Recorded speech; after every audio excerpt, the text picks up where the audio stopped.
it's me, Merrilee, welcoming you to day 26 of Confidence Camp. Can you believe how quickly the time has flown, how many things we have been talking about, and we're nearing the end. I hope you have 17 minutes today to watch the video.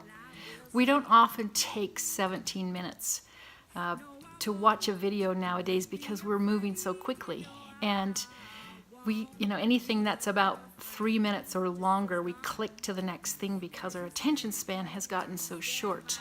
But today's topic is invite feedback from your trusted advisors. And I was able to have a conversation with two of my very dear trusted advisors, Sharon McLeod and Kerry Owen. And if you have 17 minutes to invest in watching this relationship and the way, so you can see why these two women are my trusted advisors, I would really encourage you to do it, because building relationships like this takes time, and there are some really important things that they say. We've known each other for going on 10 years, and both Sharon and Kerry were founders in our original Chocolate Villa program and really were catalysts for the whole idea behind Villa leadership. And they have been trusted advisors all along the way and have given their input and their guidance and their advice and their feedback in so many ways. Sharon is currently a global VP for Dove Men's Care at Unilever, and Kerry is a strategic facilitator and executive coach with her own marketing and consulting business, Vivid Connections. Both are based out of Toronto. Sharon lives sometimes in New York City. And we get together about once a year for our annual sort of geek retreat. We are self-proclaimed geeks. We get together for 2 or 3 days and we have an agenda. We come and we talk about our lives, and we always bring something new to the table that we've been learning, and we share. And so the conversation that you're going to see is not atypical. This is not staged for the purpose of Confidence Camp. This is what we do. We often get on a call and connect with each other and give each other input. So I want to thank them and thank you for being part of this. And here they are. Listen carefully to how we can invite feedback from trusted advisors and how that can benefit us. Thanks. So the first question that I would just want you each to respond to is, what is the value for you in your personal and your professional life for having trusted advisors, people who will tell you the truth, people who will give you feedback? So I think you did some preparation.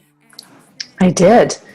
I think the value is really that they will help you. They're trying to help you, and they're sort of like your cheering section. They're kind of like the people that really do want to see you succeed. So I think they're not out to kind of bullshit you, or they really just want sort of the best for you.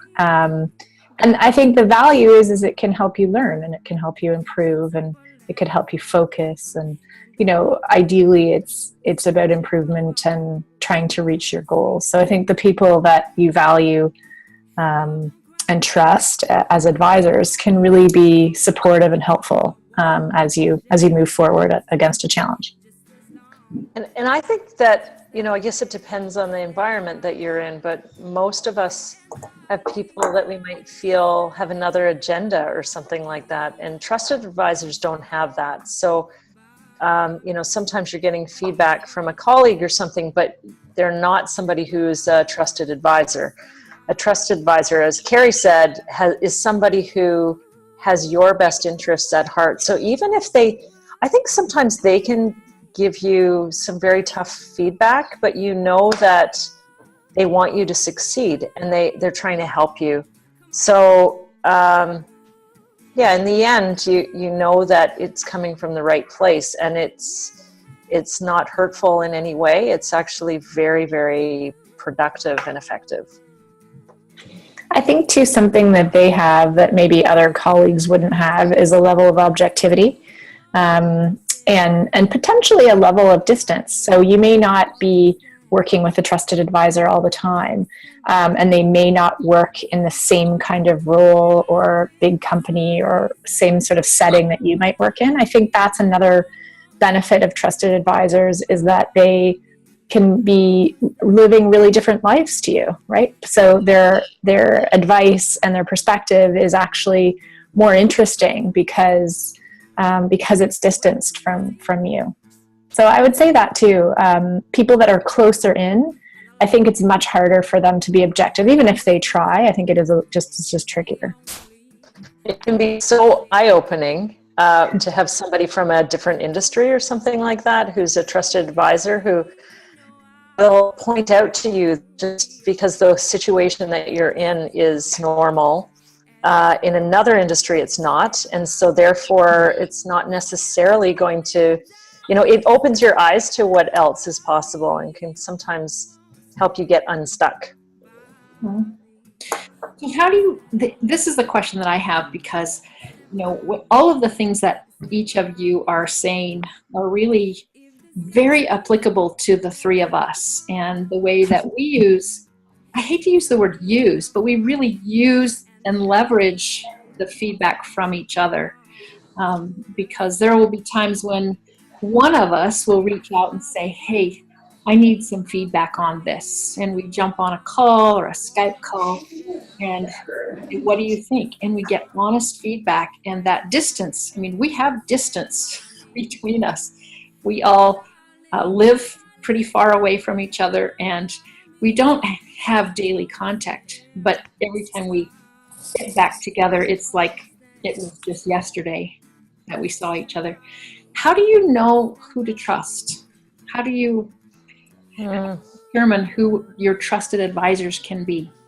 My immediate thought was about the Brené Brown TED Talk that one of you introduced me to, which was around trust. And it's interesting because trust is something that you accumulate over time. It's not something you instantly have. And she talked about things that somebody cares enough about you to know, the names of your family members, or they know because they're that close to you. Or she talks about, is that somebody who went to, your parents' funeral or something. I remember Kerry going to John's mom's funeral, and those are things that you never forget. And when they're contrived, it's contrived.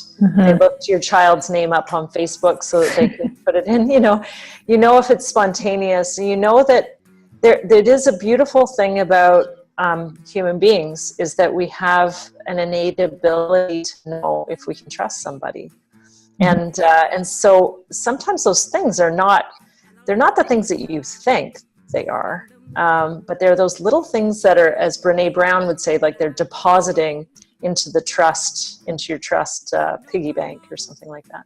I think you can also tell when they offer things about themselves. I feel like if you're getting to know someone and you think you have a connection, but the conversation feels one-sided, I think that's information to say, well, they haven't shared much about them, or they haven't asked, if it feels like you're doing all the talking or they're asking you about things, I feel like they have to be willing to share something that they've learned too. And, not, I made a mistake when I was 25 in my first job, but something that's happened that's relevant, and failures and misses and anxieties and things that they're willing to be vulnerable about. And I think that that's a really good indicator of someone that you can trust, because it isn't everyone. And I don't think it's very many people. I know, Merrilee, you asked, well, how many would be in your sort of circle of trust? And for me, maybe it's different for others, but I don't, I have a little, in my mind, a way of sort of, I have my core, and I have those that I'm close with, and then I have those that I'm connected with. And certainly, it may not be an exact bucket system, but it allows me to sort of say, well, okay, evaluate how close I am with them. If they're at my core, they really are trusted. They really are people that are looking out for me, and I for them, actually, too. So there's a reciprocity about that trust. And if you don't feel it, I think that's where you have to use your little spidey senses. And if you don't feel it, it maybe isn't there. And that's okay. They could be someone that you just connect with and have a coffee with every once in a while and network with, but they're not a trusted advisor. And I think there's a differentiation there. So if I meet somebody who doesn't really have, I like to call it a tribe, all right? People that are in what you described, Kerry, as your core, the people that you trust and you know that will stand behind you and back you no matter what. It doesn't mean they always agree with you. It doesn't mean that they are, like just always the yes people. All right. But they will always, they'll love you no matter what. All right. But if somebody doesn't have that, how do you go about and build that? What would you recommend to somebody if someone came to you and said, I don't really have those trusted advisors and I don't have people that are, in my tribe. Either I've moved to a new area, I've started a new job, or what? How would you recommend that they find that? I think there are different ways. Like it does come with time, but I've also had situations where it's been developed in a pretty short period of time. So I actually went on a program for a week, much like Chocolate Villa. If I think about Chocolate Villa, actually would be the perfect way to get one or two people from your tribe. But I've had a similar case where I was actually matched with a group of women. And initially it took probably about a year, but I have to say now, 8 years out, I still would consider probably one of those people as a trusted advisor. And so I think that those shared experiences go a very, very long way. And Chocolate Villa is one of the perfect examples of a shared experience that after a week, you can come out of that with one or two trusted advisors that you would call on as time goes on. I think there's also something to be said for being open, having the right mindset. So being open-minded to having a trusted advisor. I think they may not tell you what you want to hear, or it might not be like sort of a direct straight line to what you're interested in knowing about. So I think you have to kind of relax a bit in your thinking and be open. So maybe there are people in your network that you haven't thought about as possible trusted advisors. You may know them or have known them for a long time, but haven't really considered them in that capacity before. So they might be kind of under your nose and you're not necessarily seeing it. But I also think that you have to be ready yourself to be open to accepting help and advice. And not everybody is. And that's something where I've learned that through working with you guys is, it is okay to call and say, yeah, let's get on a call. I need to figure this out. Or do you have an idea for something? I did. And could you help me with this?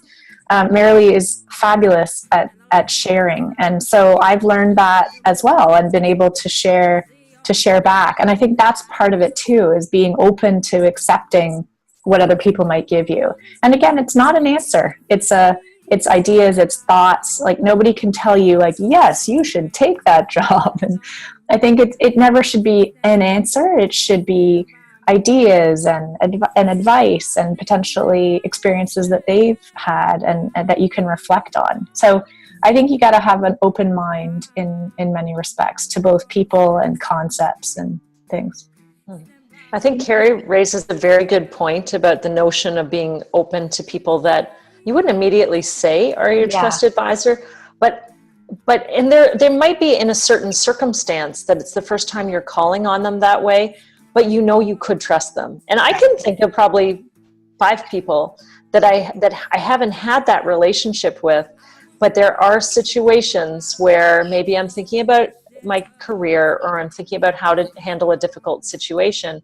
And when I think about the people who would be good at that and that I can trust to talk about it, I'm thinking there are probably a number of people that I could call on that I hadn't. And then by doing that, by being vulnerable and saying I need your help, then that then opens up the relationship to be a trusted advisor going forward. And that person might then call you on another occasion.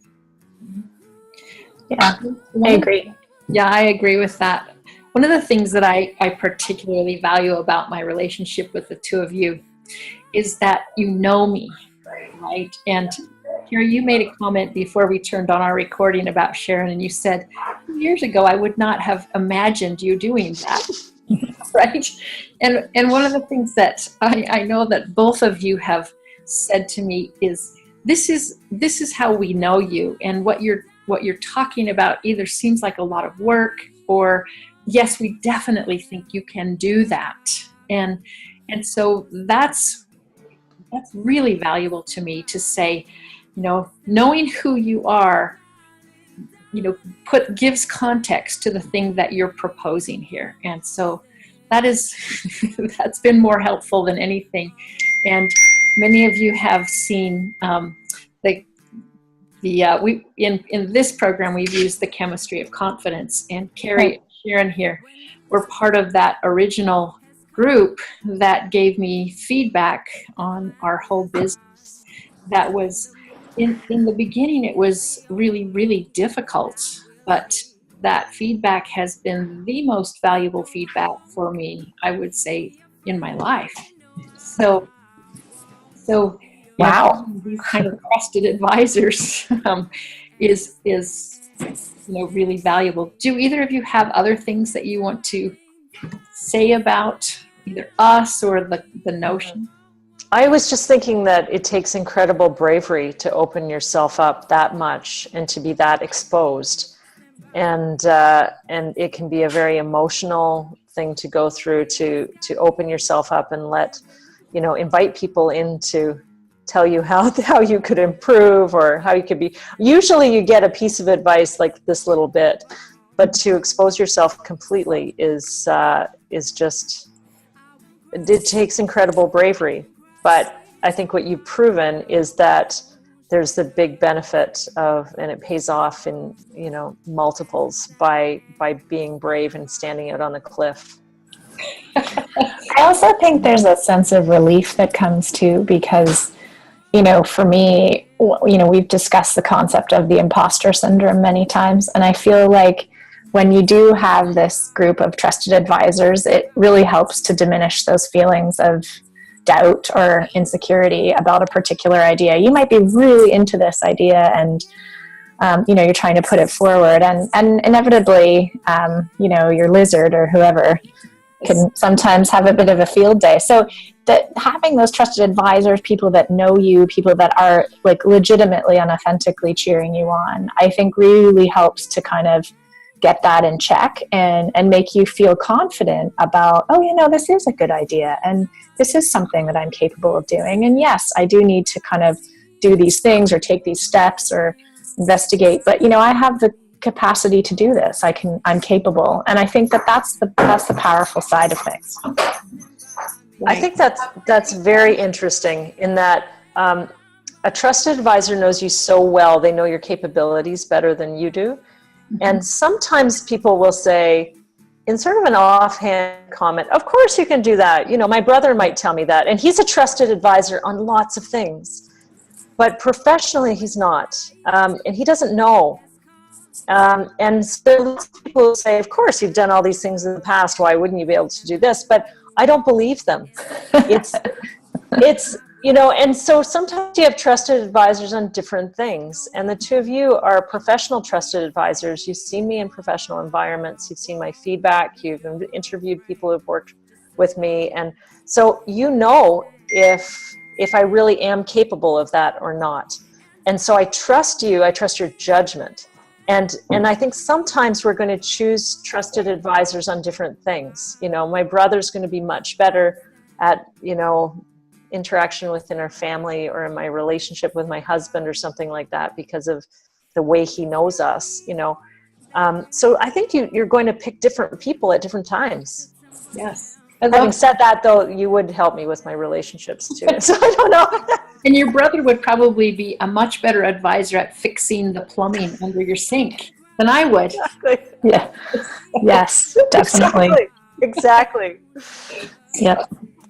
Well, thank you both for this. This is just fabulous. Amazing, right? It's such a joy to have this kind of support from people who really know me, people who really care, and I hope that this is something that you also have. If you don't have it, I would really invite you to nurture and develop the relationships with people who are straight with you, people who will tell you the truth, and people who know you and your authentic self, because that's how we build confidence. Sometimes we can't see what other people can see. Thanks for being with us today, and we will see you tomorrow.